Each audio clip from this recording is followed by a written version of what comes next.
성부와 성자와 성령의 이름으로 아멘. 루카가 전한 거룩한 복음입니다. 예수님께서 예리코에 들어가시어 거리를 지나가고 계셨다. 마침 거기에 자케오라는 사람이 있었는데 그는 세간장이고 또 부자였다. 그는 예수님께서 어떠한 분이신지 보려고 애썼지만 군중에 가려 볼 수가 없었다. 키가 작았기 때문이다. 그래서 앞질러 달려가 돌무화과 나무로 올라갔다. 그곳을 지나가시는 예수님을 보려는 것이었다. 예수님께서 거기에 이르러 위를 쳐다보시며 그에게 이르셨다. 자케오야, 얼른 내려오너라. 오늘은 내가 네 집에 머물러야 하겠다. 자케오는 얼른 내려와 예수님을 기쁘게 맞아들였다. 그것을 보고 사람들은 모두 저희가 죄인의 집에 들어가 묵는군 하고 토들거렸다. 그러나 자케오는 일어서서 주님께 말하였다. 보십시오, 주님, 제 재산의 반을 가난한 이들에게 주겠습니다. 그리고 제가 다른 사람 것을 횡령하였다면 내 곱절로 갚겠습니다. 그러자 예수님께서 그에게 이르셨다. 오늘 이 집에 구원이 내렸다. 이 사람도 아브라함의 자손이기 때문이다. 사람의 아들은 이런 이들을 찾아 구원하러 왔다. 주님의 말씀입니다.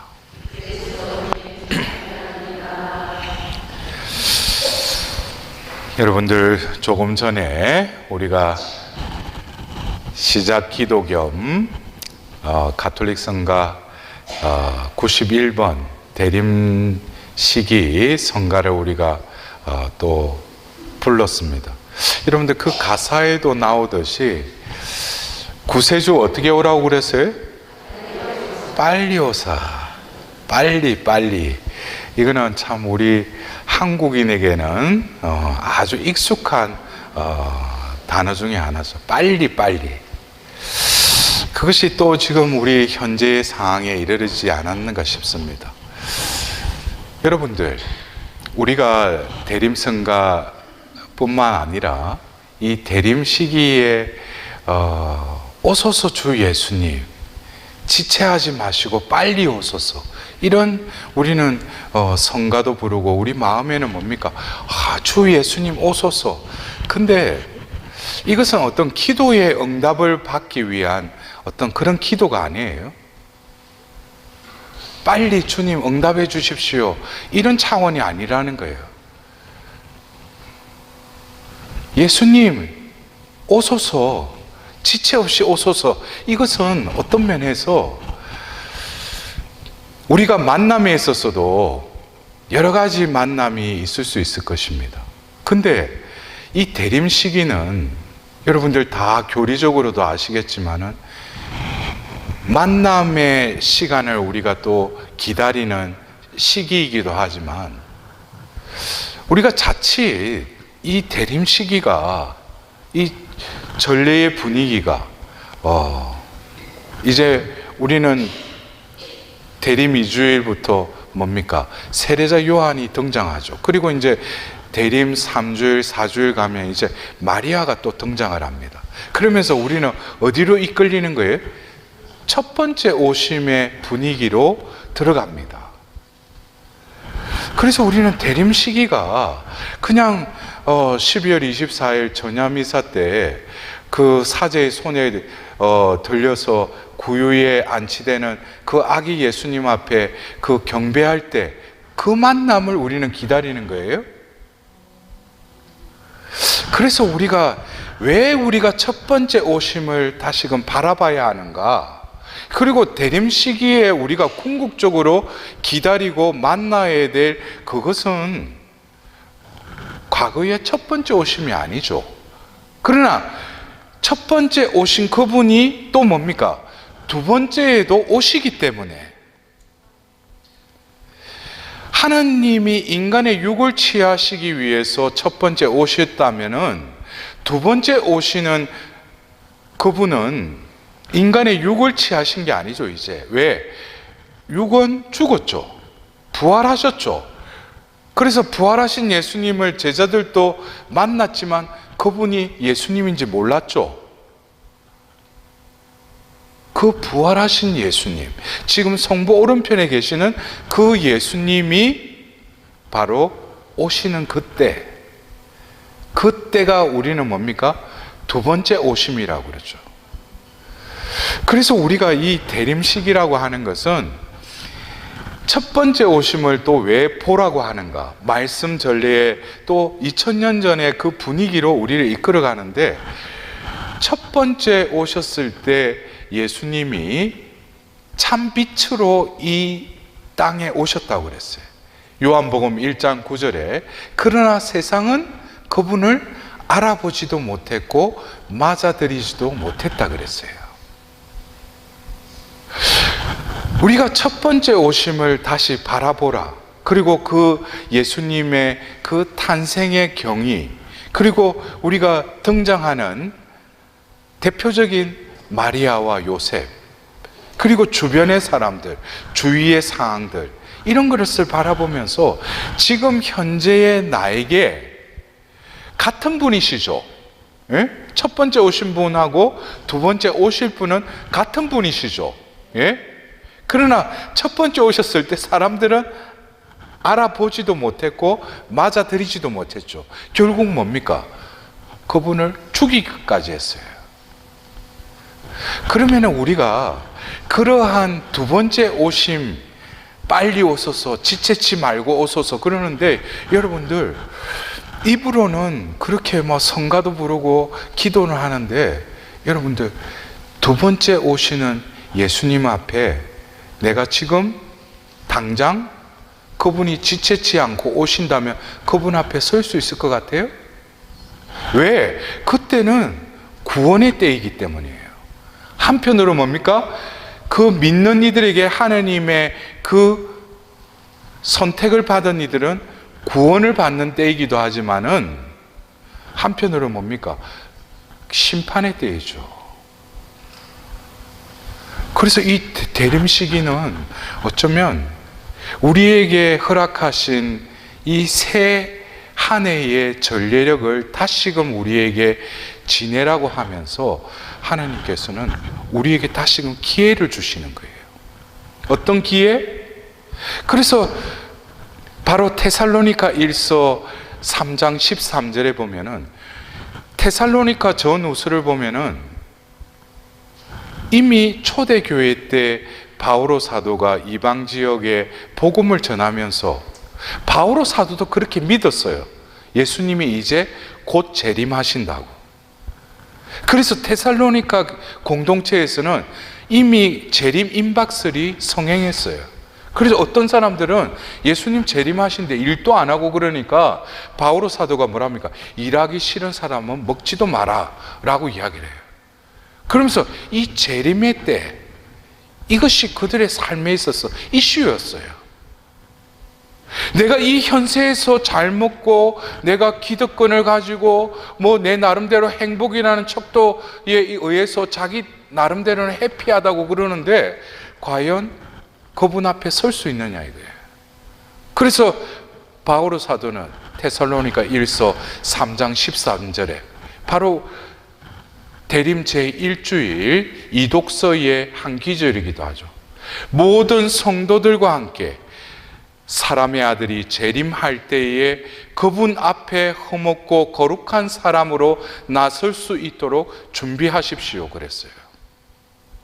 우리가 예수님의 재림의 임박에 예수님이 오신다 그러면은 각자의 마음이 예수님 오시면은 내가 성당 열심히 다니고 내 나름대로 뭐 봉사활동도 열심히 하고 했으니까 예수님이 상급을 주시겠지? 분명히 상급을 주십니다. 여러분들, 우리가 이 대림 시기 12월 16일까지 대림 1시기, 그 다음에 우리는 이제 두 번째 시기로 넘어가는데, 이 16일까지 우리는 미사 전례 때 바로 감사송 때 대림 감사송 1을 바쳐요. 거기에 명시되어 있습니다. 예수님의 비천한 몸으로 첫 번째 오심은 구약의 그 모든 것을 완성하셨을 뿐만 아니라 우리에게 뭐예요? 생명에 이르는 길을 열어주셨다 이거예요. 이것이 첫 번째 오심입니다. 첫 번째 오심은 특징이 뭡니까? 비천한 몸으로 오셨다는 거예요. 하나님이셨지만 인간이 되시고 또 인간의 육을 취하시기 위해서 바로 마리아의 피앗을 통해서 또 요셉을 또 꿈에서 천사가 일러주는 대로 하는 바람에 잉태가 되었고 이제 산딸이 가까워왔어요. 그러나 이제 호적 조사를 하기 위해서 베들레헴에 내려갔을 때 우리는 성경에 뭐라고 적혀 있어요? 아이를 낳을 장소까지 없었죠. 여간도 없었죠. 결국 그들이 당도한 것은 바로 냄새나는 짐승들이 지내는 마구간으로 갈 수밖에 없었던 거예요. 그래서 우리는 어떻게 보면은 크리스마스, 성탄 때 보면은 꾸며놓고 그러니까 그렇지만은 실제로 2000년 전에 마리아와 요셉이 첫 번째 오시는 그 메시아를 맞아들이고 낳기 위해서는 얼마나 그 분위기가 어떻겠어요? 먼저 짐승들의 그 오물, 그 냄새, 응? 여러분들 상상이 갑니까? 그곳에 예수님 태어나셨다는 거예요. 아무도 맞아주지 않는,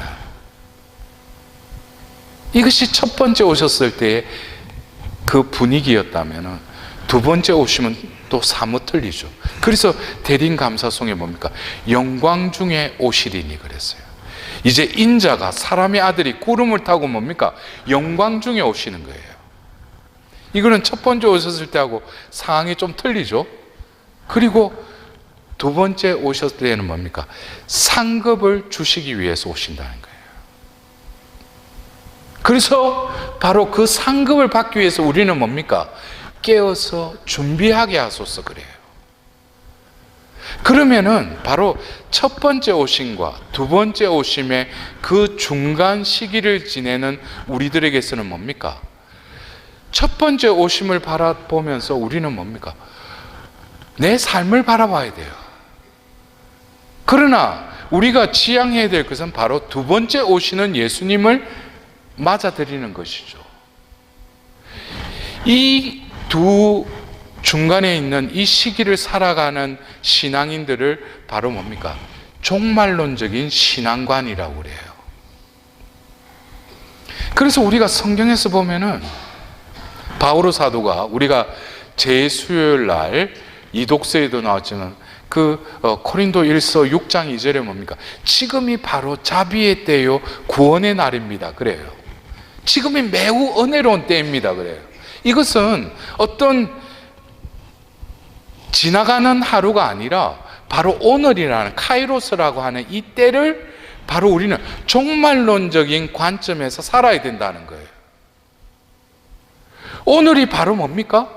바로 심판을 받기 위한 내가 준비하고 깨어서 살아야 될 하루라는 거예요.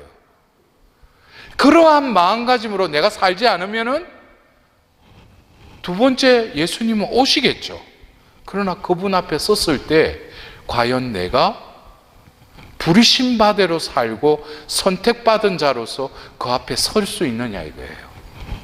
그래서 이 대림 시기는 그냥 분위기가 잔잔하고 조금 엄숙하고 그러는데 지금은 우리가 다시금 깨어나야 될 때예요. 어둠의 행실을 벗어버리고 빛의 갑옷을 입으십시오. 왜? 그 때가 가까이 왔다는 거예요. 그러면은 어떤 이들은 그래. 지진도 나고 전쟁도 일어나고 이래도 예수님이 그런 일이 일어나더라도 두려워하지 말아 했으니까 지금 이 세상의 혼탁에도 언젠가는 그 때가 오겠지. 또 어떤 사람들은 그래. 야, 지진 일어나고 이 전쟁 일어나고 우리나라도 지금 이런 상태니까 이게 마지막 때가 이제 가까워진 것 같다. 두 부류 역시 종말론적인 삶을 살아가는 게 아니에요. 예수님의 말씀은 이 세상은 이미 뭡니까? 죄악이 이미 만연됐다고 그랬어요. 여기서 뭔가 새 창조, 새로운 것을 찾기에는 이 세상은 타락해버린 지 오래됐어요. 그러나 하느님이 원하는 것은 이 세상은 타락하였을지라도 우리를 세례성사를 통해서 교회로 부르시고 우리를 신앙인으로서 살게 하신 하느님께서는 세상이 어두울수록 우리는 뭡니까?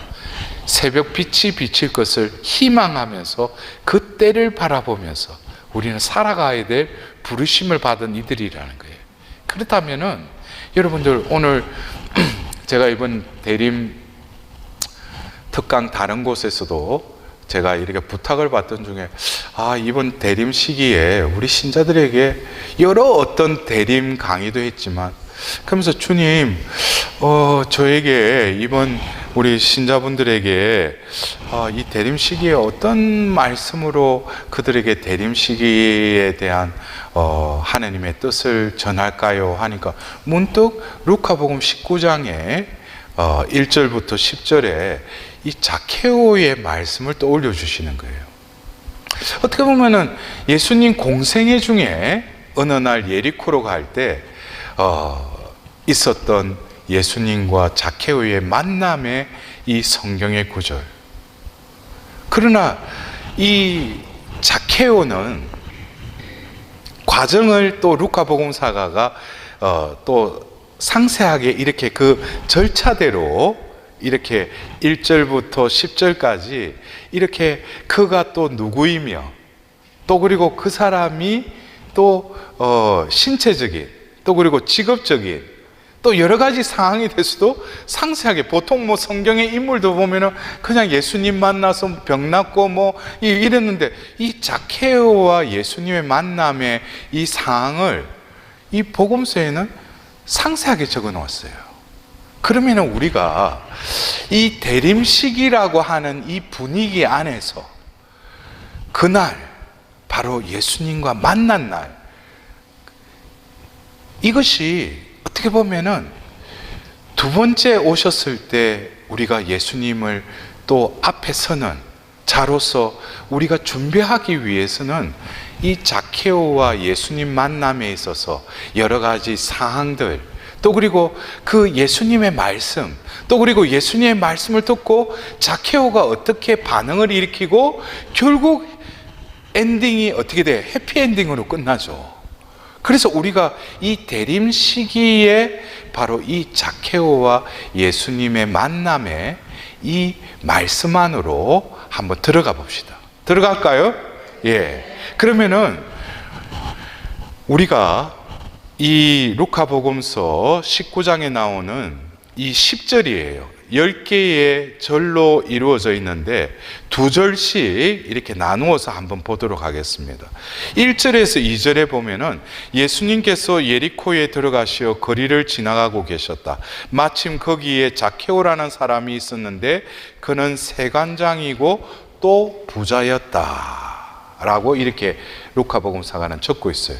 예리코라고 하는 곳은 많은 상인들 그리고 예루살렘을 가기 위한 어떤 일이 거쳐야 될 곳이에요. 그러나 이 예리코라는 곳이 지정학적으로 조금 낮은 지역이다 보니까 지나가다 보면은 엄습하고 조금 이렇게 분위기가 그러니까 우리가 요즘 말하면은 조금 그 슬랭가처럼 있잖아요. 그래서 여러분들 기억나십니까? 착한 사마리안 비유 그것도 어디에 있어요? 예리코에 예수님이 누가 이웃이냐라고 할 때 그 착한 사마리아 비유도 보면 예리코로 내려가는 길에서 강도를 만났다고 그랬죠. 그래서 실제로 예리코를 가면서 그런 일을 많이 겪었다고 그래요.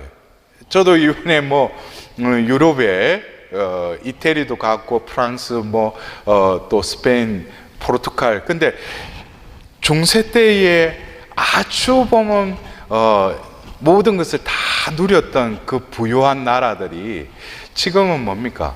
강도의 소굴이 된 거예요. 그래서 가이드들이 뭡니까? 소매치기 조심하라고 그러죠. 별의별 방법으로 소매치기를 한다고. 그것처럼 이 예리코라는 것도 그렇게 이렇게 그 긍정적인 도시는 아니었어요. 근데 그곳에 또 살고 있는 자케오라는 사람이 세관장이라고 그랬어요. 세리죠. 응? 세리하면 또 누가 떠올라요?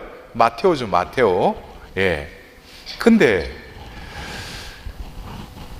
왜 이 세관장, 이 직업을 유대인들은 어떻게 생각했을까? 바로 뭡니까? 로마에게 세금을 바쳐주는 사람이에요. 동족의 그 돈을 뺏어서 로마에게 바치는. 그러니까 유대인들에게는 이들이 뭡니까? 죽일 놈이죠. 응? 그리고 전승에 의하면은 그 시대에 이 세리들은 혼자서 길거리를 못 돌아다녔다고 그래요. 왜? 언제든지 해코지를 할 수 있으니까. 응? 그래서 경호원까지 데리고 다녔대요. 혼자서는 길거리를 활보할 수가 없었다고 그랬어요. 그러니까 이 세관장이라고 하는 이 직업 역시 뭡니까? 그 사회에 어떤 면에서 또 그러다 보니까 그 로마의 그 지배하에 있던 유대인들에게도 그들 중에도 뭡니까? 세관장이었으니까 또 로마의 또 기득권에 또 아부하면서 결국에는 뭡니까? 분원 축적을 했죠. 그 부자였다고 그랬어요. 그러나 이 루카 복음사가가 세관장 그리고 또 부자였다. 이것은 뭡니까? 그 사회에서는 소외된 이였다는 거예요. 어떻게 보면 동족에게는 인정을 받지 못하는 부자였지만 그에게 있어서 진정으로 물질적인 부와 더불어서 풍요의 삶을 살았을까요? 왜냐하면은 집에는 가구나 모든 거는 조금 부유하니까 남들이 가지지 않는 그거는 갖추고 있을지 모르겠지만 마음은 늘 뭐겠어요? 남의 눈치를 보고 살 수밖에 없죠. 그리고 그 속에는 또 죄책감도 있었겠죠. 동족에게 피를 빨아먹는 흡혈귀와 같이. 그러니까 그에게 있어서는 이 부라는 것도 가지고 있는 것이 아니라 누리지도 못하는 어떤 그러한 뭔가가 우리가 볼 때 부자다 그러면 우리가 생각하는 그런 것보다도 그는 늘 남에게 드러내지 못하는 자기의 또 다른 죄의식 속에 갇혀서 살아가는 그의 어떤 실존을 우리는 세관장이고 또 부자였다라는 그 단어 안에서 조금 우리가 묵상할 수 있지 않는가. 그래서 우리도 역시 그래요. 세상 속에 살면서 과연 나는 하느님 안에서 살아있는 자, 부유한 자로 살아가기보다는 이 세상 속에서 이 경쟁사회에서 남들에게 위에 서기 위해서 기득권 속에서 행복을 누리려고 하지만 결국 얻었다 하더라도 뭡니까? 자기 양심은 하느님 앞에서는 왠지 모르게 위축이 들고 자유롭지 못하는 그러한 사람은 아닌가. 이어서 루카 복음사가는 3절 4절에 이렇게 또 적어 놓았습니다. 그는 예수님께서 어떠한 분이신지 보려고 애썼지만 군중에 가려 볼 수가 없었다. 키가 작았기 때문이다. 그래서 앞질러 달려가 돌무화과 나무로 올라갔다. 그곳을 지나시는 예수님을 보려는 것이었다. 제가 조금 전에 그의 어떤 실존의 상태, 남의 눈치를 보면서 자기 나름대로는 행복을 추구하려고 했지만 그것이 만족되지 않는 자신의 삶. 그러나 어느 날 예수가 지나가는 소리를 들은 거예요. 그는 무언가에 이끌렸어요. 여러분들, 우리 신앙이라고 하는 것은 내가 성당을 찾은 게 아니에요. 내가 누구의 말을 듣고 성당 한번 가볼래 할 때 그 사람의 말이 나를 성당으로 이끈 게 아니에요. 그 사람을 통해서 내 마음에 하나님이 이미 작업을 하시고 계시는 것이죠. 그래서 우리는 신앙은 초대라고 하지 않습니까? 그래서 어떻게 보면 이 3절 4절에는 어떠한 분이신지 보려고 애썼다. 이것 자체가 뭡니까? 하나님의 초대라는 거예요. 이것이 어떻게 보면 자신이 만족을 얻고 행복의 척도로 생각했던 이 세상적인 것, 재물적인 이것에서 이미 뭡니까? 조금 관심을 돌렸다는 거예요. 어느에게, 누구에게? 예수께로. 어떻게 보면은 신앙은 여러분들 대림 제2주일에 회개의 세례를 베풀었다. 예수님이 이제 공생애를 시작하기 전에 주님의 길을 곧게 내어라 하면서 세례자 요한이 선포한 곳은 바로 요르단 강이었지만 또 그는 뭡니까? 광야에 외치는 소리라고 그랬죠. 어떻게 보면 우리가 살고 있는 이 세상이, 특히 우리 한국은 뭡니까? 몇십 년 사이에 이렇게 급변하게 바뀐 나라는 이 세상에 없죠. 모든 것이 급변했어요. 그러나 과연 그 속에 우리의 관심은 어디를 향해 있는가? 어느 시의 한 구절처럼 한국처럼 밤에 보면 빨간 십자가가 많은 나라도 없다는 거예요. 네? 우리 성당만 하더라도 동마다 있죠. 웬만한 거는. 그러나 과연 그 많아진 그 성당과 또 그 십자가와 더불어서 하나님의 현존이 곳곳에 서려져 있느냐 이거예요. 십자가는 많을지 모르겠지만 어쩌면 우리가 살고 있는 이 세상은 그 십자가에 야유하는 그 유대인들과 같이 십자가를 아랑곳하지 않고 자신의 삶만 현안되어 있는 우리 현실이 아닌가 싶어요. 근데 그러한 속에서 자케오는 뭡니까? 예수님의 그 지나간다는 소리를 듣고 또 거기에 관심을 가지고 이제는 뭡니까? 내 의지가 협력하죠.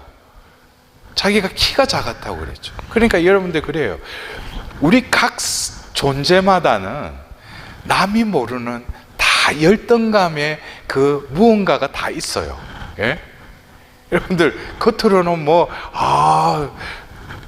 저도 그래요. 신부님은 사제복만 아니면 저런데 여의도나 어디 딴 데 있는 사람 같대. 근데 겉만 번지르하면 못해요. 저도 예수님을 만나기 위해서 병실로 이끌려졌을 때 저도 우울증을 앓은 적도 있었어요. 어떻게 보면 제가 살아가는 삶의 의미도 그리고 어떤 죽음의 어두움도 유혹도 받은 적도 있어요. 그것은 어떻게 보면은 제 어떤 살아온 어떤 계보에 의하면은 둘째로 태어났다 보니까 위에 형이 워낙 세례자 요한처럼 길을 너무 곱게 내가지고 제가 걸어갈 길이 없는 거예요. 거기서 보이지 않는 경쟁에서 열등감을 느끼기 시작했고, 그런 열등감 속에서 둘째라고 하는 어떤 그런 것들이 제가 성인이 되고 나서도 뭔지 모르게 제가 길을 펴지 못하는 어떤 그런 어두움이 제 마음속에 늘 함께 있었어요. 그 속에 어쩌면 제가 원한 것이 아니라 그 어두운 가운데 처음부터 빛이 그냥 들어온 것이 아니라 그 어둠이 그 짙은 그 방 안에 드리워진 커튼을 조금 이렇게 펼쳤는데 밖에는 뭡니까? 빛이 이미 떠오르어 있고 그 빛이 조금 열은 그 커튼을 통해서 이렇게 들어오듯이 자케오에게 있어서는 예수가 지나간다는 소리를 무시할 수도 있었지만 거기에 이끌렸던 거예요. 그것은 어떻게 보면 이 회심이라는 것도 여러분들 그래요. 어떤 계기와 어떤 사건을 통해서 하느님은 분명히 나에게 사인을 주셨지만 내가 자케오처럼 그분을 보려고 돌 무화과 나무 올라가는 이런 과정이 없이는 회개가 이루어지지 않죠. 근데 여기서 보면은 이미 뭡니까? 자케오에게 있어서는 회개의 은총이 임하고 있었던 거예요. 그러자 거기서 외면한 것이 아니라 그 회개의 은총에 편성하기 시작합니다. 그러면서 그가 한 열등감을 열등감으로 예수님을 보지 못하니까 자기 의지적으로 뭡니까? 다시금 자신의 살 방도를 찾기 위해서 세간장이 되었던 그러한 삶의 역사 가운데 자신이 했던 인습적인 인간적인 습관들이 또 뭡니까? 자기 나름대로 방법을 찾은 거예요. 그래 보니까 돌무화과 나무가 있는 거예요. 그 위로 기어 올라가는 거예요. 이때는 뭡니까? 밖을 나갈 때도 혼자서 다니지 못하는 그였지만 이때는 그 군중이 모여들 때 아랑곳하지 않고 자신의 일념이 뭡니까? 바로 예수를 만나겠다는 거예요. 그가 누구인지를 자신은 깊이 있고 알고 싶다라고. 그 마음이 일면서 남을 의식하지 않고 돌무화과 나무 위로 올라갑니다. 이것은 예수를 보기 위해서 자케오가 했던 행동이지만 어쩌면 인간에게 있어서는 예수님도 공생애 때 어떤 자리에 대한 비유의 말씀을 하죠. 누군가가 너를 초대하거든 끝자리에 가서 앉아라. 섬김을 받으려면 섬기는 자가 되어라. 첫째가 꼴찌 되고 꼴찌가 첫째 된다. 우리로서는 들으면서 나도 그렇게 살아야지 그러면서도 뭡니까? 이 세상은 이미 태어날 때부터 남 위에 서야 되고 남을 앞질러야 되고 그러한 것들이 우리를 이미 학습되어 있다는 것이죠. 그럴 때 이 돌무화과로 올라가는 이 자케오는 어쩌면 자신의 마음의 그 상태를 일상생활의 상태를 드러냈는지 모르죠. 남 위에 어떻게든지 키가 작고 그러더라도 자기는 이 세상에서 어떻게든지 남보다도 잘 나아가기 위해서 하필이면 택한 게 뭡니까? 세간장이었다는 거예요. 그래서 우리도 어떤 때는 이 돌무화과 나무로 올라가는 이 자케오와 같이 나도 그때 어쩌면 하나님을 믿지 않을 때 살았던 삶, 그러나 이제 하나님 믿고 성당을 다니는 지금도 내 마음에는 어릴 때부터 나에게 학습되고 이 세상에서 가르치는 것에 철저히 세뇌당한 나는 어떤 낮은 자리보다는 윗자리로 계속 나는 추구하고 있는 것이죠. 그래서 저는 어떤 때에 그 루카복음 15장에 나오는 마르타와 마리아의 그 비유의 말씀을 보면서 우리가 성화 때 이렇게 그 마르타와 마리아를 함께 그려놓은 그 성화를 한번 본 적이 있어요. 그럴 때 저는 순간적으로 머리의 위치를 한번 봤어요. 예? 제일 위에는 누구의 얼굴이 있었겠어요? 예수님? 누구? 마르타죠. 그러니까 등장인물이 루카복음 15장에 나오는 마르타 마리아 집을 찾은 예수님, 그 배경으로 그 성화를 그렸는데 그 성화에 그 새 얼굴이 이렇게 그려졌을 거 아닙니까? 그럴 때 얼굴의 위치를 보면은 제일 위에 누가 위치를 하고 있겠어요? 마르타죠. 마르타는 시중 든다고 왔다 갔다 하니까 서서 왔다 갔다 했겠죠. 앉아서 왔다 갔다 했겠어요? 응? 근데 예수님은 어떻게 앉아 계셨죠. 그러나 마리아는 뭡니까?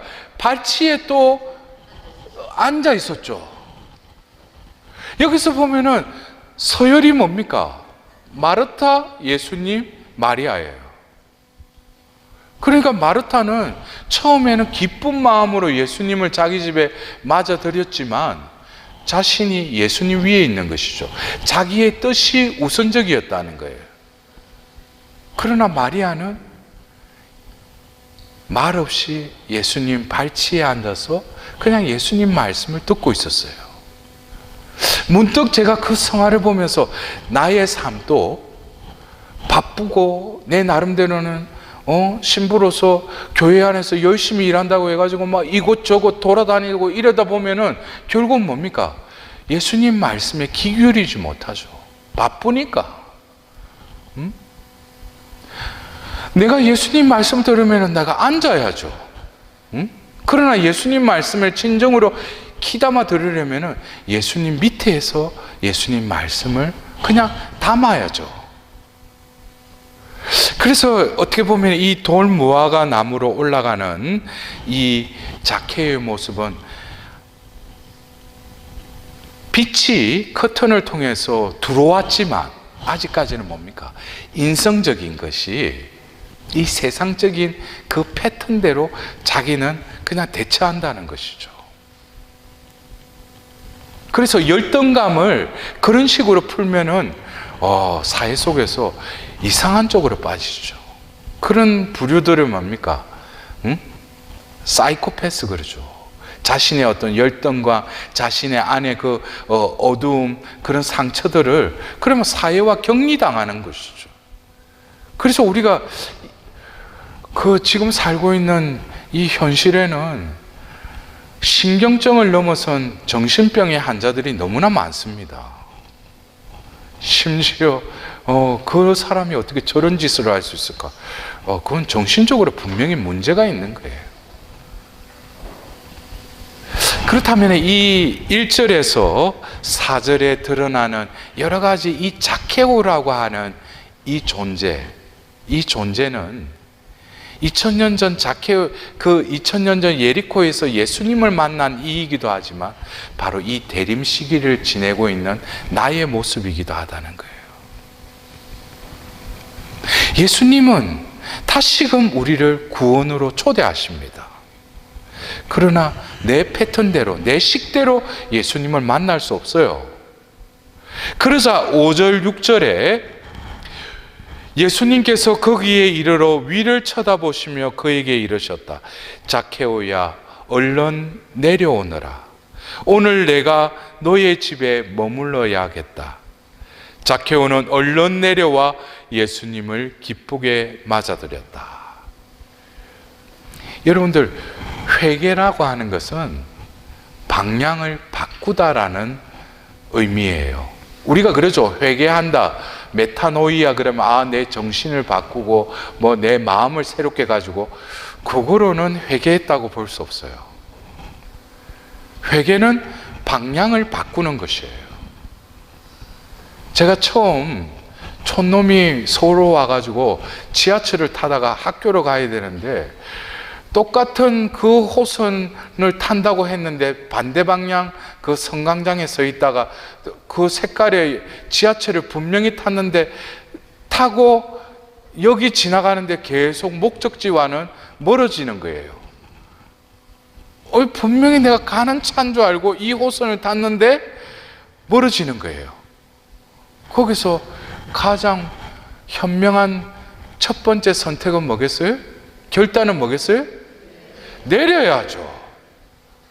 계속 거기에 물물려 있으면은 계속 목적지하고 더 멀어져요.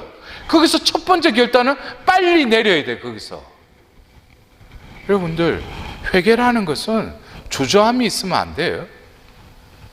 내가 이거 고쳐야 되는데, 이거 다시 이 악습을 또 저질렀네. 고해성사까지 봤어. 그러나 결단을 내려야 돼요. 그거 내렸어요. 그러면 내렸다고 해가 다 되는 거예요? 반대 방향으로 가야죠. 그리고 그 열차에 타야죠. 그러면은 그 이후부터는 용설 필요 없어. 그 열차가 데려가니까.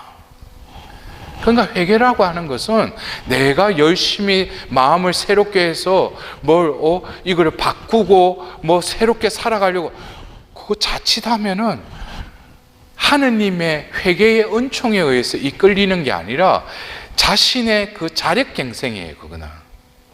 그러니까 작심삼일인 거예요. 여러분들 감옥에서 보면은 그렇게 썩다가 나오면서 다들 내 밖에 나가면은 이제 개가천선해서 잘 살아야지. 이제 내가 이게 절대 안 들어온다. 근데 뭡니까? 다시 들어가죠. 여러분들, 우리가 바뀌는 거 그렇게 쉽게 바뀌지 않아요. 누가 보면은 3.1 운동 때 어떤 그 독립투사가 사람들이 고문당하자 더 이상 나는 대한독립 만세 안 하겠다고. 근데 어떤 사람이 딱 들어오는데 때리려면 때리라고. 그 때리는데 강도를 더 세게 할수록 대한독립 만세가 더 커지는 거야. 그러니까 이 미친놈이 왜 이러냐고. 그러니까 나는 대한독립이 내 인에 박혔다는 거예요. 너희들이 치면 더 세게 칠수록 나는 대한독립 만세를 외칠 것이라는 거예요. 어떻게 보면은 신앙생활은 외적으로 마음 조금 새롭게 해서 내가 이제 열심히 살아야지, 내 이거 바꿔야지, 그거로는 이미 내 뼈에 이미 아로새겨진 이 세상 것들, 이 세상 속에서 살아가면서 이 자케오와 같이 내 처세술, 내가 남 위에 서려고 하는 그런 모든 것은 인에 박혀 있어요. 거기서 내가 구원으로 나아간다? 이것은 웬만한 나의 결단이 없이는 힘든 것이죠. 그래서 회개라는 것은 뭡니까? 방향을 바꾼다는 거예요. 여러분들, 그래요. 우리가 지금 지내고 있는 이 대림 시기는 바로 두 번째 오시는 예수님 앞에 서는 겁니다. 이것을 앞당겨서 이번 이 한 해 동안 하나님께서는 다시금 나에게 기회를 주시는 거예요. 그래서 이 대림 시기에 우리 방향 설정을 다시금 두 번째 오시는 사람의 아들 앞에 서는 나를 상상하고, 내가 지체치 않고 빨리 오소서 하는데 그 앞에 섰을 때 내가 준비가 안 돼 있으면 그 순간이 뭐겠어요? 구원의 때가 아니라 멸망의 때가 되겠죠. 그래서 우리가 지체 없이 빨리 오소서, 그거 저는 왜 저런 성가를 저렇게 힘있게 부르는가? 지가 준비가 돼서 저러는가? 여러분들, 우리가 여러분들도 연애할 때 그 만나는 날 뭐 해가 또 어떻게 지방에서 직장 다니고 그래, 어떤 만나라 뭐 그날 뭐 또 해가 뭐 처바르고 보면 또 나름대로 해가지고 뭐 옷도 이래가 준비해서 나가잖아. 그때 보시시하고 뭐 이리 나가요? 여러분 생각해 보세요. 주 예수님 오소서라고 기도할 때는 뭡니까? 스탠바이 돼 있다는 거예요. 지금 주님, 예수님 오소서, 기쁘게 당신을 맞아들일 수 있다는 거예요. 근데 아무 의미도 모르고 주 예수 빨리 오사 뭐 이래. 그래서 제가 그래요. 어떤 때 제가 한 번은, 왜냐면 그때 외국에 이제 강의 비정 때문에 왔다 갔다 할 때 제 나름대로 이제 제가 강의도 하고 그러니까 어떤 자매님이 그 말씀에 자신의 삶의 방향을 바꾸고 그러면서 어떤 회복의 삶으로 살아가는데, 어느 날 제가 LA를 갔는데 그 그룹하고 식사를 하고 그 자매님이 그 그룹의 봉사자 한 명이었어요. 그래 나와서 이제 헤어지려고 하는데, 신부님 언제까지 레디하고 있어야 돼요? 하면서 저한테 묻는 거예요. 스탠바이 하고 있어야 되느냐 이거야. 그건 나도 모르지. 예수님도 그때와 그 시기는 아버지만이 아신다고 했어. 그래서 나는 모르는데, 그러면 신부님 매번 스탠바이 레디하고 있어야 돼요? 근데 레디는 어떤 상황을 말합니까? 저에게 묻는 거예요. 그러면서 순간적으로 그래 나도 준비하고 있어라 했는데, 레디 이 상황, 여러분들 어떤 사람들은 그래요. 예수님이 오신다라고 할 때 자면서 준비됐어, 그리고 보면 준비됐긴 됐지, 근데 시간이 필요하지. 화장실도 갔다 와야 되고 세수도 하고 화장도 해야, 자기는 누워서 준비하고 있대. 준비라고 하는 것은 바로 육상 경기에 바로 레이스를 하기 위해서 웅크러 앉아서 바로 뭡니까? 뭘 기다리는 거예요? 그 출발 총소리를 기다리는 거예요. 그때 어떻게 합니까? 총소리가 울리는 순간에 바로 뛰쳐나가는 것, 이게 바로 레디예요. 여러분들 신앙생활이라고 하는 게, 내가 어떤 때는 그렇죠. 내가 이제 연말 연시 되면은 무슨 모임. 여러분들, 믿음이 없는 자들과 안분이 친분이 있다고 하더라도 만나봤자 뭡니까? 공감대가 없어요. 그런 모임에 가서 뭐 식사 함께 오고 되면, 여러분들 그런 데 가서 그냥 그 자리에 머물러 있어도 뭡니까? 그것에 냄새가 배어요. 저도 어떻게 신부돼서 그 동창회 안 갔어요. 야, 네가 신부될지, 야, 나는 네 신학교 가서 1년도 못 뵀을 줄 알았는데 어떻게 신부가 됐네. 근데 앉아서 뭐 이렇게 오고 가는 내용 있잖아요. 어떻게 보면 그 친구들은 당연한 거예요. 왜? 이 세속에 살아가니까. 근데 내가 그 자리에 앉아있는데 아무런 이게 뭐 이야기 나눌 게 없는 거예요. 근데 그 중에 대학 교수를 하고 있는 친구가 한 명이, 이 애가 이제 세례를 받은 지 얼마 안 됐어요. 근데 뭔가 보니까 이제 불이 붙기 시작한 거예요. 그래서 그 친구와 이제 2차로 가서 그 친구하고 이야기를 하는데, 그게는 뭐예요? 공감대가 신앙이라는 거. 그냥 신앙이 있다고 해서 그냥 이야기가 되는 게 아니죠. 가치관이 맞아야 돼요. 성당만 왔다 갔다 하고 지 출세 위해서, 남 인정받기 위해서, 어떤 그 여가 시간을 즐기기 위해서 성당 다니는 게 아니라 자신의 삶이 이제는 뭡니까? 목적이 분명하다는 거예요. 그 구원을 위해서, 영원한 생명을 위해서 내 삶의 방향이 이제 바뀌었다는 거예요. 그러면은 자신이 이 세상 속에서 직업도 가지고 세상 사람 속에 있더라도 나는 뭡니까? 그 길로 나아가는 것을 내가 이제 깨달았다는 거예요. 그냥 성당만 왔다 갔다 했는데 거기서 구원받는 건 절대 아니죠. 그래서 바오로 사도가 데살로니가 1장 13절에는 분명히 말하고 있어요. 허먹고 거룩한 사람으로 나설 수 있도록 준비하십시오. 그냥 내가 성당 몇 년 다니고 레지오 단장 몇 년 하고 레지오회 단원으로 몇 년 하고 뭐 교회 안에서 뭐 봉사 하고, 그거 예수님 앞에 섰을 때 주님 아시죠? 그거를 뭐 이력서 내는 것처럼 예수님한테 그래, 야, 니 열심히 살았네, 그래, 니 통과. 이 뭐 입사시험 치는 거 아니에요. 우리 성경에는 하느님은 어떤 분이시다? 존재하시는 존재 그 자체이신 분으로 예수님은, 하나님은 떨기나무 아래에, 불타는 떨기나무 아래 그 모세에게 자신을 드러내죠. 나는 곧 나다. 존재 그 자체를 드러내죠. 그러면 이 존재 그 자체인 이 하나님은 그러면 인간에게 어떤 하나님인가? 성경의 스토리는 무엇을 적어 놓은 건가? 첫 번째, 구약의 하나님 아버지, 성부 하나님은 뭡니까? 우리 존재를 지으신 분이라는 거예요. 존재를 지으신 분이죠. 근데 그 존재가 어떻게 됐어요? 타락해버렸죠. 죄를 지음으로. 그래서 성자 예수 그리스도를 통해서 뭡니까?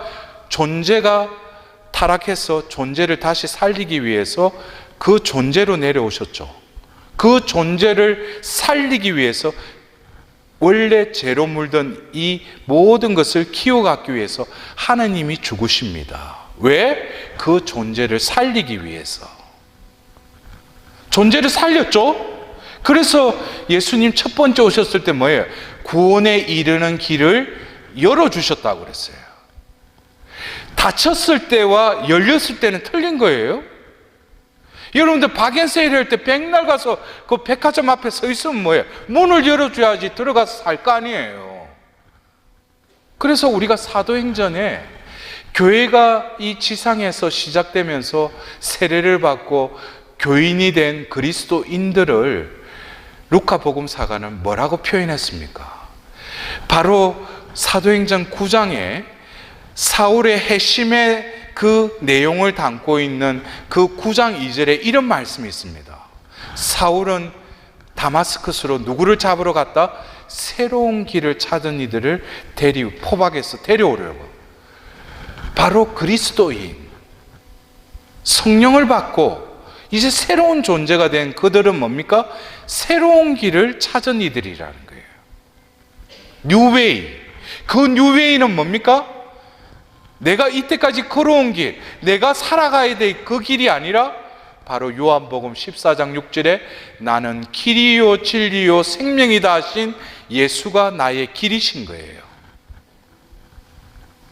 그게 바로 새로운 길을 찾은 이에요.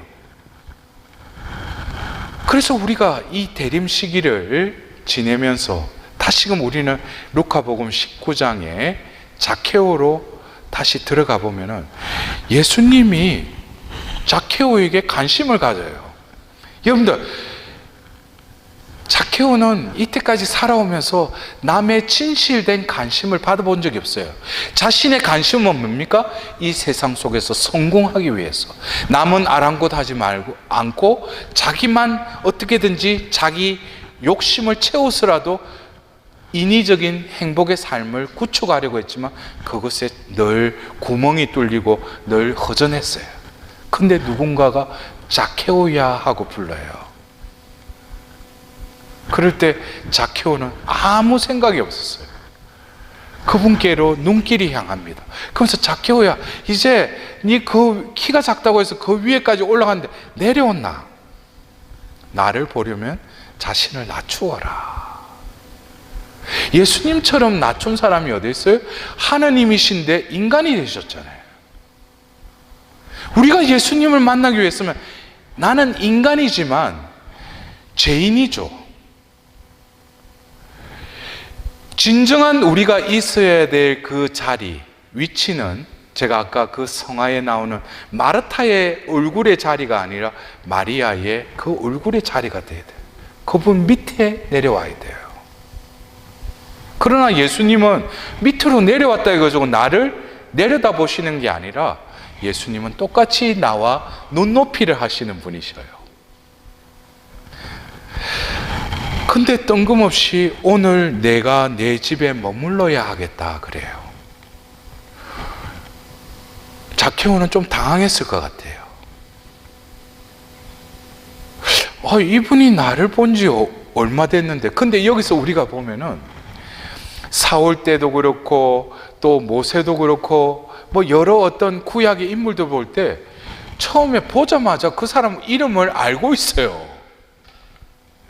예수님이 그 군중 가운데 돌무화가 위에 올라있는 그를 보고 그가 자케오라는 걸 누구한테 들어서 자케오야 하고 불러요. 이것은 세상 누구도 나를 부르지 않지만 예수님은 나를 알고 계신다는 거예요. 그래서 우리가 이 대림 시기에 우리는 또 다른 방면으로 나는 과연 예수님을 만나고 싶어 하는가? 우리가 그분 앞에 서서 뭘 이렇게 신문받고 심판받기 위해서 그분 앞에 서는 것은 절대 아니에요. 왜?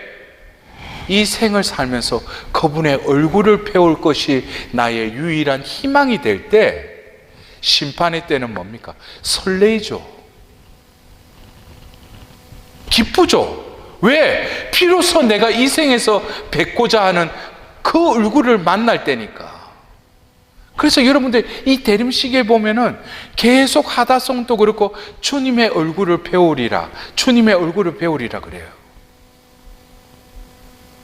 하느님의 얼굴이 주님의 얼굴이고 바로 우리는 또한 뭡니까? 주님의 얼굴들이죠.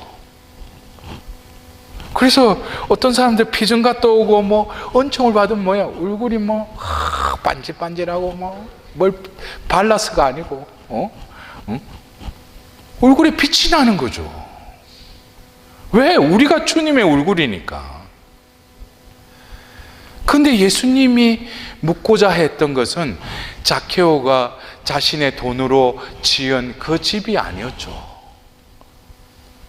예수님이 묻고자 하는 것은 어떻게 보면 그날 자케오 집에 가서 먹기도 하고 그랬지만은 묵시록에도 문 밖에 서 있는 예수님께 우리가 그 안에서 문을 열어주면 어떻게 한다고 했어요? 그 집에 와서 먹고 마시리라 그랬죠. 이게 바로 예수님이 종말론적인 비유의 말씀 중에 뭡니까? 혼인잔치에 우리는 들어가는 거예요.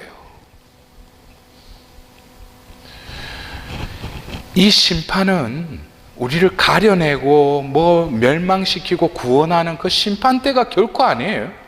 혼인잔치로 다 부르신 거예요. 그러나 우리는 혼인잔치의 그 비유의 말씀 중에 사람들이 초대에 응하지 않자 길거리 가는 모든 사람들을 초대하죠. 근데 그 잔치에 초대받은 사람 중에 그 주인이 뭡니까? 한 사람이 예복을 입지 않았다고 해서 쫓아내요. 저 어두운 곳을 와서 쫓아내라 그래요. 아니, 아무나 이렇게 초대한 그 양반이 왜 예복 하나 안 입었다고 왜 그리 쫓아내는가? 근데 그거는 그 유대인들의 우리가 그 풍습을 몰라서 그래요. 우리는 보통 뭡니까? 어디 혼배나 이렇게 결혼식에 갈 때는 내가 거기에 맞는 옷을 내 옷장에서 꺼내서 입고 가잖아요. 근데 유대인들은 바로 그 신랑의 아버지가 초대한 사람들이 그 예복을 다 보내요. 미리 준비해서 다 보내는 거예요. 그래서 그 옷을 입고 오면 돼요. 근데 이것은 어떤 외적인 내 몸 밖에 두르는 옷이 아니라 영적인 차원에서 보면 하나님이 우리를 영원한 혼인잔치에 우리를 초대하셨죠. 영원한 생명의 그 나라에. 그리고 세례를 통해서 예복을 이미 우리에게 주셨어요. 그래서 우리가 빛의 예식에서 그 자매들은 뭡니까? 미사포를 뒤집어 쓰고 나 형제들은 깨끗한 옷을 그날 세례성사 때 입는 거죠. 그리고 초를 들죠. 그것은 뭐냐? 외적으로 뭐 깨끗한 옷 입고 그런 것이 아니라 우리의 존재가 뭡니까? 바로 하나님 자녀, 빛의 자녀가 됐다는 것이죠. 그렇다면 우리에게 주어진 예복은 분명히 이 혼인잔치에 들어가기 위해서는 이 예복을 입어야 돼요. 근데 그것을 바오로 사도는 이렇게 말씀하고 계십니다. 로마서, 그 다음에 그 골로새서도 그렇고 제가 즐겨 읽는 에페소서에 이렇게 말씀하고 있어요. 4장 22절에 지난날의 생활 방식에 젖어 멸망해 가는 옛 인간을 벗어버리고, 그리고 23절에 여러분의 영과 마음이 새로워져, 24절에 하나님의 모상으로 창조된 새 인간을 입어야 한다는 것입니다. 우리가 혼인잔치에 이미 아버지께서, 그 신랑의 아버지가 마련한 그 옷을 우리는 이미 받았어요. 그것은 바로 어떤 겉에 두르는 옷이 아니라 존재 양식입니다. 그것이 바로 새 인간이에요. 옛 인간을 벗어버리고 새 인간을 입어야 한다는 것입니다. 우리가 이 대림 시기에 지난 주일 세례자 요한이 주님의 길을 곧게 내어라, 그것이 외적인 길이 아니죠. 제가 미주 가톨릭 방송에도 이번에 그 강론 준비하면서 내 마음의 길을 곧게 내는 거예요. 울퉁불퉁한 이 길을, 마음의 길을 곧게 내는 것이에요. 왜 그래요? 주님이 내 안에 오시려면 그 길로 오시니까. 그래서 여기서 말하는 내 집에 머물러야 하겠다라는 것은 어떻게 보면은 2000년 전 첫 번째 오셨을 때는 베들레헴 마국간에 오셨지만, 또 두 번째 오실 때 그분을 만나겠지만, 이 중간 시기에, 이 시기에는 예수님께서 진정 이 대림 시기를 통해서 성탄 때 오시는 곳은 어디겠어요? 먼저 이 세상에 오시죠. 다시금 우리를 구원하기 위해서. 그리고 더불어서 뭡니까? 믿는 이들의 마음의 집에 오실 겁니다. 그래서 다윗이 내 한평생 피로 주님께 얻고자 하는 것은 주님의 산다는 그것이오니. 그렇다면 다윗은 결국 뭡니까? 주님의 집에 못 살았죠. 왜? 아들 솔로몬 때에 주님의 성전을 지었으니까. 그러나 다윗이 말하는 주님의 집은 그 어리어리한 그 바깥의 궁전이 아니라 이 보잘것없는 죄인의 그 마음의 존재의 그 곳이 바로 뭡니까? 주님의 집으로 이제는 내가 살겠다는 거예요. 주님의 집에 누가 계셔요? 주님이 계시죠. 그래서 우리는 이 대림 시기에 주님께서 바라보시는 것은, 제가 아까 말씀드린 이력서에 자신의 경력을 예수님 앞에 보여드리는 것이 아니라, 아까 말씀드렸죠? 존재를 지으신 분이, 존재를 구원하시는 분이, 또 성령을 통해서 뭡니까? 존재를 회복시키는 분이 우리가 믿는 삼위일체 하나님이라는 거예요. 그렇다면 이 성부, 성자, 성령으로 인해서 두 번째 오셨을 때에 그 앞에 설 때 예수님이, 하나님이 볼 때 너는 구원이다, 너는 멸망이다 라고 하는 관점은 뭡니까?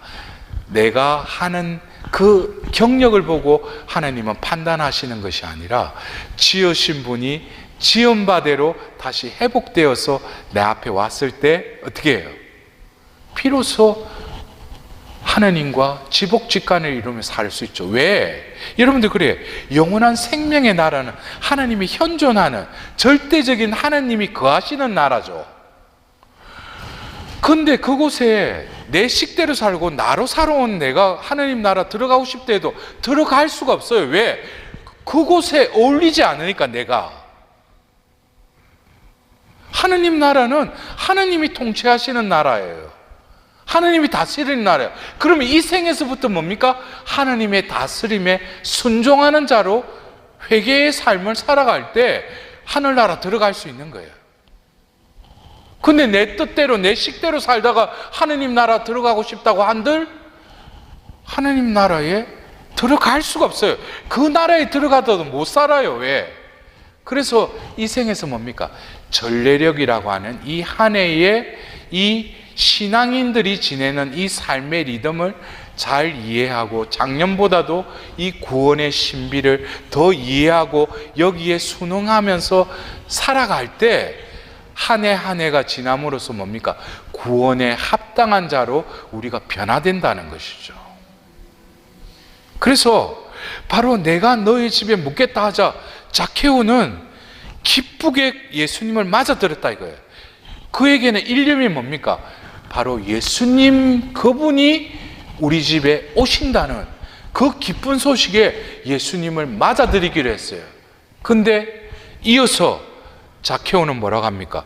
그것을 보고 사람들은 저희가 죄인의 집에 들어가 묵는군 하고 투덜거렸다 그러자 8절에 zakhe오는 일어서서 주님께 말하였다. 보십시오 주님, 제 재산의 반을 가난한 이들에게 주겠습니다. 그리고 제가 다른 사람 것을 횡령하였다면 내 곱절로 갚겠습니다. 여러분들 여기서 보십시오. 예수님이 육신적으로 그날 그 집에 머무르기 위해서 예수님을 맞아들인 게 아니라 zakhe오는 뭡니까? 우리 집에도 오시지만 내 마음에도 모신다 이거예요. 근데 내 마음에 모시기에는 내가 이때까지 내 삶에 있어서 가득 찬 게 뭐였어요? 이 재물적인 거, 세상적인 거, 이것을 뭐예요? 가감히 청산하겠다는 거예요. 무엇 때문에? 예수님이 나에게 오시기 때문에. 그래서 이 대림 시기에는 여러분들 그래요? 조금 있으면 또 본당마다 판공할 거 아니에요. 그러면 또 뭐 생각하고 뭐 짜내지. 그리고 뭐 신앙생활. 지금 그럴 때가 아니에요. 올해만이라도 성탄을 제대로 맞이하자는 거예요. 주님이 나에게 오신다는 거예요. 그러면 내가 그 걸림돌, 구분기를 어떻게 돼요? 곱게 내고 깎아낼 건 깎아내고 버릴 거는 버리고 청산을 해야 돼요. zakhe오에게 있어서는 이 재물이 뭡니까? 자신의 삶의 신이었죠. 유일한 열등감을 위로해주는 그 무엇이었어요? 근데 뭡니까? 예수님이 나에게 오신다니 이 모든 것을 청산하겠다는 거예요. 뭐가 더 중요해요? 예수님이 내 집에 머무시는 게 중요하다 이거예요. 여러분들 이 대림시기의 회개는 사순시기의 회개와 좀 사뭇 색깔이 틀려요. 이것은 종말론적인 관점에서 두 번째 오시는 그분 앞에 내가 과연 설 수 있는가? 내가 서기 위해서는 올 한 해 내가 무엇을 정리하고 결단하고 새로운 길로 나아가기 위해서 내가 무엇을 선택해야 되겠는가? 여러분들은 안 그래요? 세속력에 1월 1일부터 해가 1월 달에는 내 나름대로 올해는 이렇게 살아야지, 헬스도 끊고 내 다이어트도 하고 뭐 해가면 그런 세상적인 것에 여러분들 계획 세울 때가 아니에요. 내 구원을 위해서 과연 나는 어떤 구체적인 실천을 하려고 이 한 해를 또 지내려고 하는가? 분명히 예수님께서는 이 대림 시기가 끝나고 성탄 때에 어김없이 우리 각자에게 다가오십니다. 우리에게 태어나십니다. 그러나 2000년 전 예수님께서 주저하지 않고 오신 곳은 바로 뭡니까? 마구간에 더러운 그 똥이 있고 냄새나는 그 더러운 곳이었어요. 여러분들 그래요. 우리가 청산하고 정리한다고 해서 우리가 방 청소하듯이 그런 게 아니에요. 어쩌면 내 더러운, 또 내 마구간보다도 더 더러운 내 마음의 그 거처에 예수님께서 태어나시겠다는 거예요. 송구스럽죠. 그분은 어떻게 맞아들여요? 근데 예수님께서 오시겠다는 거예요. 그럴 때 우리는 뭡니까? 이 대림 시기의 회개는 내가 뭘 치우듯이 깨끗이 하는 그런 의미가 아니에요. 주님, 저는 당신 없이는 이제 나는 한시도 살아갈 수 없는 장애인이라고, 불구자라고.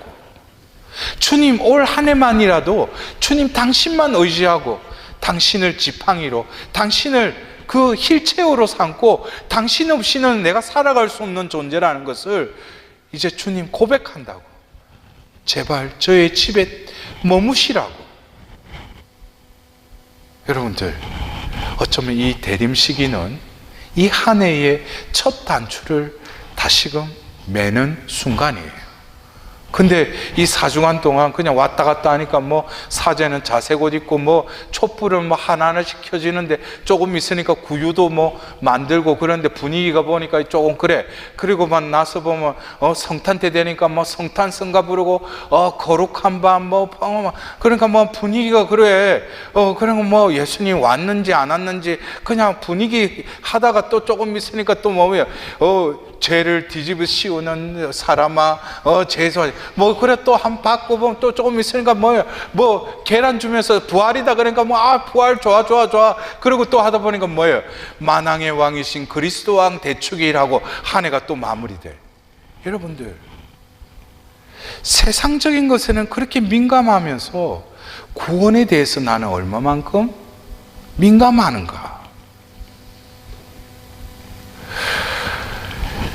어느 그 의사가 그 죽음, 그 대학병원에 그 교수로 있으면서 죽는 거 우리가 그래서 이렇게 갑자기 죽을 줄은 몰랐다. 그 떠나보내고 나서. 근데 그 의사는 수많은 임상 경험에 의해서 죽을 때 다 준비시킨대요. 근데 그거는 하루 이틀에 되는 게 아니라는 거예요. 늘 죽음에 대한 준비를 해야 된다는 거예요. 우리에게 대해서는 세상 사람들이 말하는 준비가 아니죠. 죽음에 대한 준비가 아니죠. 무슨 준비입니까? 구원에 대한 준비죠. 왜? 이 생에 숨이 끊어지는 날은 육신에 숨을 불어넣으신 분이 다시 가져가시는 날이죠. 그리고 어떤 믿음으로 사는 이들은 뭡니까? 똑같은 육신의 숨을 쉬고 살더라도 나는 뭡니까? 영원한 생명의 숨을 의지하고 살아간 거예요. 그럴 때 육신의 숨이 끊기는 순간에 그 사람은 의학적으로 겉으로 보기에는 죽었다 그러죠. 그러나 비로소 그 존재는 뭡니까? 비로소 육신의 장막을 벗고 영원한 생명의 숨을 들어 마시는 순간이 바로 육신의 숨을 빼앗아가는 그 순간이기도 한 거예요. 그래서 그것에 대한 내가 의식도 없고 그냥 신앙생활 한다고 성당만 왔다 갔다 하고 그러다가 사람의 아들 앞에 섰을 때 과연 나는 무슨 준비를 하고 그 앞에 설 건가? 여러분들 너무 심각하게 듣지 마셔요. 자케오에게 오늘 우리는 이 대림 시기에 자케오의 행동을 보세요. 마음가짐, 마음의 움직임을 한번 봅시다. 그리고 이제 9절에 예수님께서 이렇게 말씀합니다. 오늘 이 집에 구원이 내렸다.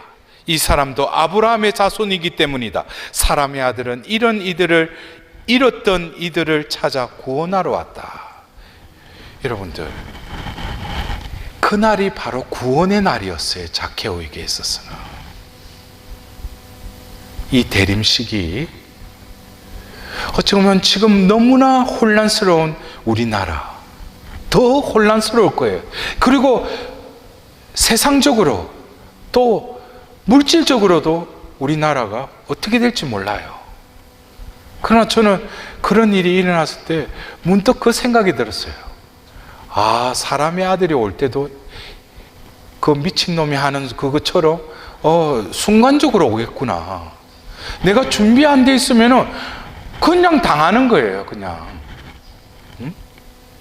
그래서 저는 올해 이 나라에 그 닥쳐진 그런 것들이 그 아버지의 때, 사람의 아들이 오는 그 생각지도 못한 그 때를 어쩌면 간접적으로나마 경험하지 않았는가 싶어요.